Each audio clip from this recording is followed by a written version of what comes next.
I got too many.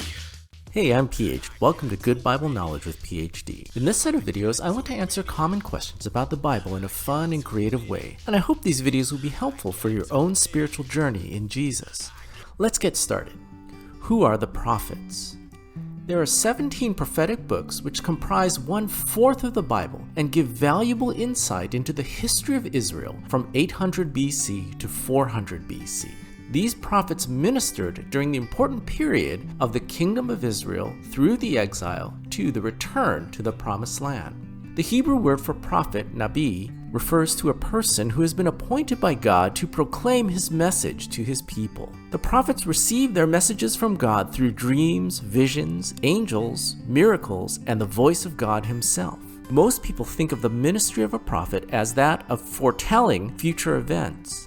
But in the scriptures, we see that their primary role was that of forthtelling God's message. Though each prophetic book has its own unique contribution to the Bible, the books of prophecy contain 3 common themes. First, the prophets exposed the sin of the people and warned them of God's coming judgment. Because of this, many of the prophets experienced great persecution and threat. Prophets had to be called by God and filled with great courage to fulfill their assignment. Second, prophets called the people to repentance. They reminded the people about the character of God and urged them to turn their hearts back to God. Finally, the prophets spoke of the hope of the future coming of Jesus the Messiah. In the Old Testament, there are over 300 specific prophecies about the Messiah that were fulfilled when Jesus came to earth. The books of prophecy are divided into 2 general categories. The first 5 books are designated as the major prophets. This includes Isaiah, Jeremiah, Lamentations, which was written by Jeremiah, Ezekiel, and Daniel. Isaiah, the earliest prophet, ministered in the southern kingdom of Judah from 750 to 695 BC.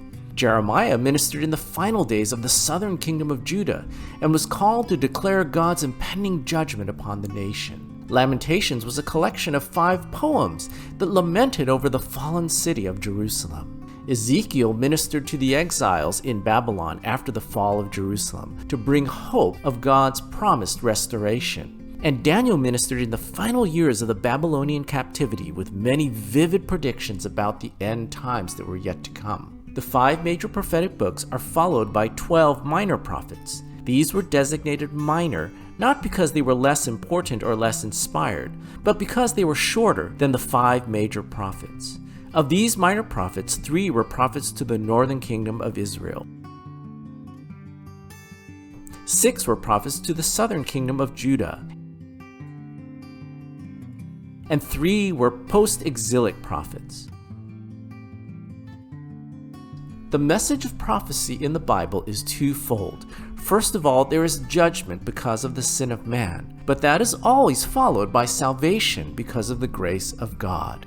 These prophets came from all walks of life. They ministered in different times in different places. Some brought messages of great rebuke, and others of great consolation and comfort. They were all devoted servants of God with great commitment, courage, and compassion. They were persecuted, imprisoned, ridiculed, and many were martyred, yet they continued to faithfully bring God's message to his people. These 17 prophetic books present a multi-layered picture of the justice and compassion of God. And as we shall see in the coming videos, all the different prophecies work together to present a unified message that the sovereign God of the universe is working his perfect plan to bring everything under the rule of the coming Messiah, Jesus, the Son of God, the King of heaven. And when Jesus returns, his name will be honored and his voice obeyed by all people of the earth. Thanks for listening to another episode of Good Bible Knowledge. We'll see you next time.